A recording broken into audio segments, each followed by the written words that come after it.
Thank you very much. It's really great to be in a meeting where we talk about maternity leave, we talk about how to negotiate salaries.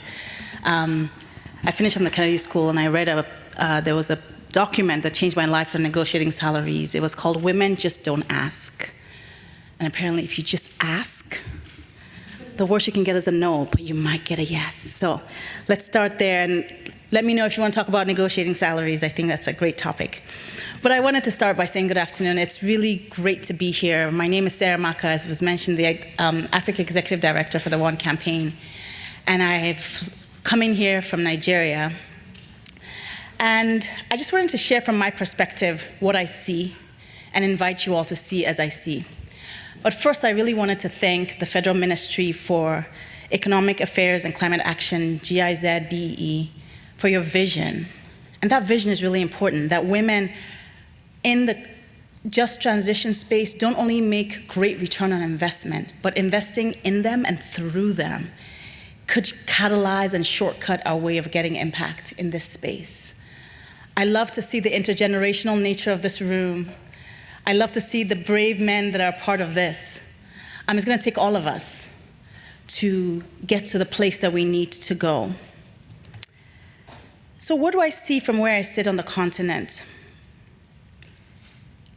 I see that I'm a part of a team of people, women investors, the women who get the just energy and the clean energy to the last mile, those who work on policies in the global north and the global south, and advocates like myself who bring voices in the room that are not here.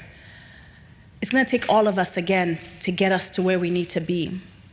So on the continent, 600 million people are still without energy. That's our reality. And it is the women who are the entrepreneurs, the home givers, the caretakers, the farmers, who get to not just decide how energy is used, but also circumvent the challenges that this lack of energy poses them. And if we can invest again in them and through them, we have a game changer on our hands. And climate challenge and poverty are interlinked. Sometimes we talk about them separately, but from where I sit, they're very much interwoven. And when we talk about climate on the continent, we're talking about drought-resistant seeds. We're talking about greater productivity for farming. We're talking about carbon capture, direct air capture in the East African Rift Valley. We're talking about investment in clean cooking gas. We're talking about green technology for better mining, clean energy through solar, wind, geothermal. And the energy transition truly holds promise for Africa. And not just Africa, but the world. So one of the things I keep saying is Africa has solutions to the global problem of climate. And I say that not flippantly or lightly. I say that with intention and with evidence. So let me tell you why I say it. If Africa is able to harness this just transition into a clean economy, the whole world actually benefits. Because the environment, the climate is a common good. Whatever harm is done in this region affects the other region. Whatever good is done in this region affects the other region. So I've come to explain why investment in Africa can hold a solution for all of us, no matter where we live. But first we must talk about financing, and I'm so glad Teresa talked about this earlier when she talked about raising funds, and I'll touch on it a little bit. And also the model of partnership. I wanted to touch on that model of partnership. So why do I say Africa holds a solution? Well, because there's a trinity of benefits that Africa holds promise to. But before I go into this trinity of benefits, I want to talk about the context. Africa emits only 4% of carbon emission globally. And it's the least emitting region, as we know. It's also the least industrialized region. So there's only one country on the continent that is categorized as industrialized, which is South Africa. So in the next few years, the demand for energy on the continent is going to skyrocket. In fact, statistics tell us it's going to nearly double by 2040. Because populations will grow, there's a strong urbanization pattern happening on the continent. So it's with this context that I want to share the assets that Africa holds. Number one, its population. 60% of the continent is below the age of 25. And in 2050, over 750 million young Africans will be coming to the workforce. That number is huge. So what does that mean? That youth energy means innovation. It could mean productivity if we harness it properly. As Europe is graying, Africa is greening. So there's an opportunity for us to collaborate based on what each region has. The second thing Africa has is an abundance of renewable energy sources. And some of these stats really warm my heart. 60% of the world's best solar resources that can get solar at scale is on the continent. 18 out of 30 countries globally with the potential to generate solar scale reside in the continent. 18 out of 30. That's over 50%. Africa's potential for wind power generation is 461 megawatts. That's over 70 times what it's currently generating today. And it's equivalent to 50% of the world's total wind power capacity. Today, Kenya derives 84%. I've seen a stat that said 92, but the more conservative one was 84% of its entire grid on geothermal energy.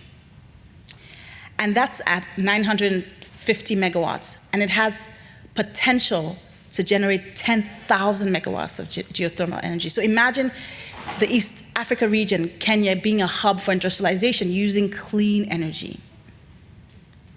And then the third thing that Africa has is green minerals. So green minerals for batteries, for cars, as we transition out of carbon.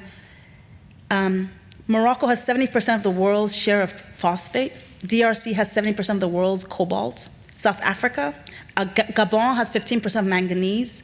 South Africa has manganese, platinum, and a few minerals. And these minerals, the constellation of these minerals can truly help us transition out of carbon energy. But harnessing these assets requires capital. And this is where when Teresa was presenting, I was really excited because she kind of stole my notes. But they're not my notes because everyone has them. It's kind of pure knowledge. 2% of the global renewable capital goes to Africa. And if you're a female founder in that context, you know what female founders get. So it's a sliver. It's like 2.8% of venture capital of resources going to female funders. So the whole continent gets 2%, but women get a sliver of 2%. And we saw that it actually dropped in 2020. But capital chases opportunity. We know this about capital. It's hungry for opportunity. And Africa has opportunity. So there's a case of, there's an organization called KO Networks. It's a startup targeting sub-Saharan Africa's cooking fuel market. And that cooking fuel market is $47 billion market. So right now, 1.5 million people own the casing for the cooking fuel. And effectively, they can renew it. They can purchase additional bioethanol to replace, to cook with. They've just expanded to Rwanda, and by 2030, Rwanda wants to have universal access to clean cooking gas, cooking energy. So we see that opportunities are emerging, and people are taking advantage of it. But in addition to capital, Africa wants new partners. And this is where I really feel like I want to put a stake in the ground for this audience. Previous partners and investors in Africa came and prioritize profit over people. They viewed Africa as a place where they can get value only without benefiting those the people in the countries.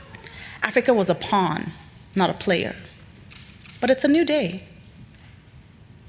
And we're looking for true partners that see Africa not as junior partner or a place to extract value only, but as a true partner to this game. Investors that understand the local context and they're nuanced, from region to region, country to country, within a country, but can take the time to understand that local context alongside partners, can invest in skilled labor of Africans within Africa to expand the industries. A true partnership truly benefits not just the investor, but also the country. And it's this kind of partnership that we're seeking. So in conclusion, I turn to you. In this room has investors, potential investors, partners, players. The energy transition needs Africa. Africa needs your expertise and your capital. And the world needs Africa to succeed. So with this, I charge us to go forth and see the opportunities. There's so much out there. And if we can do this together, we truly see a vision of a world in which our net zero goal can actually be achieved. And Africa, alongside other regions, can be part of that. Thank you all for your attention, and thank you for your future action.